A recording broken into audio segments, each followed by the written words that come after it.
Bonsoir à tous. Je suis ravie de vous retrouver ici ce soir, ce matin, ce soir ou ce matin, dépendamment de l'heure où vous écouterez ce podcast. Comme mentionné au dernier épisode, la joie et la tristesse continueront de coexister. Il n'y a pas grand-chose que vous puissiez faire sur ce point-là. Il existe des situations que vous ne pouvez éviter, que vous ne pouvez empêcher d'arriver, comme la mort d'un proche, par exemple, une catastrophe naturelle, la hausse des prix des produits et tant d'autres. Par contre, il y a des situations que vous pouvez éviter si vous êtes bien avisé, si vous avez l'œil, diraient certains. J'ai récemment parlé du fait de vous éloigner de ceux qui vous ont fait du mal. Ce ne sera pas forcément facile, il y a des situations qui vous paraîtront même impossibles à en sortir. Mais comme vous vous en doutez peut-être déjà, si vous n'êtes pas à l'aise face à une situation, si ça vous fait du mal, c'est que ce n'est pas bien pour vous. Et rien, ni personne, ne peut vous forcer à rester dans une situation qui ne vous convient pas. Rien, ni personne, ne peut vous forcer à vivre avec quelqu'un qui vous fait du mal. Rien, ni personne, ne peut vous forcer à rester dans une maison où votre santé mentale flanche à chaque fois qu'on vous adresse la parole. La liste pourrait encore s'allonger et je sais que beaucoup sont passés par ce genre de situation et beaucoup y sont encore, malheureusement.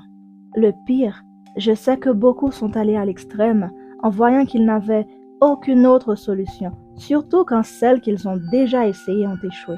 Et ça n'a rien de normal. Cela n'a rien de normal et si l'on se base sur un cadre légal, la première génération des droits de l'homme le stipule clairement. On est nés libres, tous, tant que nous sommes, libres et égaux en droit. Mais il y a énormément de personnes qui vivent dans des conditions contraires à cela. Je sais par expérience que ce n'est pas facile. Ça vous demandera des valeurs comme le courage, la persévérance, la résilience, la force de caractère et une volonté hors pair. Il y aura des beaux jours, il y aura des mauvais jours et il y en aura des pires. Mais comme je le pense souvent, ça ne dure jamais éternellement. Prenons un exemple. Parlons d'une situation où un ami vous a fait du mal. C'est une situation plus ou moins facile à en sortir, dépendamment du type d'amitié que vous avez avec cette personne et du nombre de temps que celle-ci a duré. Supposons que cet ami vous a trahi. Il ou elle a trahi votre confiance, que ce soit afin de jouir d'une opportunité, que ce soit en sortant avec votre petit ami, que ce soit en mentant à votre patron pour avoir une promotion, enfin, une infinité de possibilités de trahison et d'abus de confiance. Supposons qu'il vous soit arrivé l'une de ces choses-là. On a déjà parlé du pourquoi il ne faut pas se sentir coupable de tout ce qui nous arrive. Alors déjà, vous laissez tomber ce sentiment de « j'aurais dû le voir venir ». Parce que je peux vous dire que ça ne rimera pas à grand-chose. Maintenant que vous vous retrouvez dans une situation pareille, ce à quoi il faut penser, c'est à trouver une solution. Et si vous voulez vraiment savoir pourquoi vous n'aviez pas vu venir, moi j'ai la réponse. Eh bien, c'est parce que vous n'étiez pas sur vos gardes. De la part d'un étranger, ça oui, vous l'auriez flairé à des kilomètres et vous aurez peut-être même eu le temps de préparer une contre-attaque. Le problème, c'est que cela vient d'un ami, d'un proche, de quelqu'un que vous n'auriez jamais soupçonné. Raison de plus pour ne pas se sentir coupable, sinon vous allez sombrer dans la dépression. À force de chercher à comprendre, vous allez vous perdre. Laissez-moi vous dire une chose qu'on ne vous a peut-être encore jamais dit. L'humain pense toujours à ses propres intérêts. Je vais peut-être devoir le répéter. L'humain pense toujours à ses propres intérêts.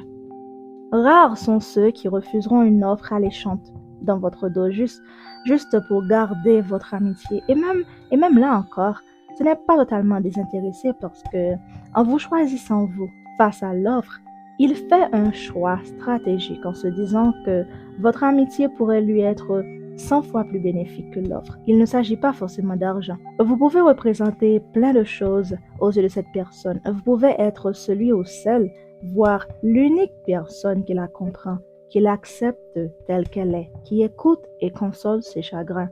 Vous pouvez être celle qui la supporte, qui partage sa folie, ou vous pouvez être rien de tout ça, mais la personne voient en vous un potentiel que vous n'avez peut-être pas soupçonné. Il y a toujours une raison pour faire ou ne pas faire quelque chose. Ainsi fonctionne l'humain. Une fois que vous avez compris cette dure vérité, maintenant, que décidez-vous? Voulez-vous continuer à être l'ami de quelqu'un qui vous a trahi, qui n'a pas hésité à faire un gros trait sur 15 années d'amitié, 10, 7, 3 années d'amitié? Je sais aussi que certains se retrouveraient à penser qu'ils n'auraient jamais fait ça à son ami, qu'ils seraient restés loyaux, etc. Mais vous ignorez que ceci n'engage que vous. C'est vous qui le savez. Vous savez que vous n'auriez jamais pu faire ça à votre ami, mais ceci n'implique pas cela. Comme je l'ai déjà dit ici, il n'y a que vous qui puissiez protéger votre petit cœur. Donner cette tâche à quelqu'un d'autre est le plus grand risque que vous puissiez prendre. Alors, pour votre bien-être et paix d'esprit, la solution serait peut-être de vous éloigner de cette personne-là ou de ces personnes-là. Faites-le pour votre bien. Faites-le à votre rythme. Parfois, vous vous sentez coupable et la personne en face ne comprend même pas pourquoi. Il ou elle minimalise les faits. Je tiens à préciser qu'ici, nous parlons de trahison à grande échelle. Pas de petites querelles entre amis, des broutilles ou encore moins de crises de jalousie. Je parle des cas où une personne a fait quelque chose qui aurait pu vous coûter la vie, potentiellement.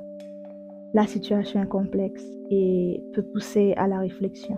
Elle reste toutefois la plus facile à aborder parce qu'il s'agit d'amitié. Mais l'avantage, c'est que si vous ne pouvez pas choisir dans quelle famille naître, vous pouvez choisir qui vous voulez avoir comme ami. Choisissez-les avec beaucoup de sagesse. Je vous remercie.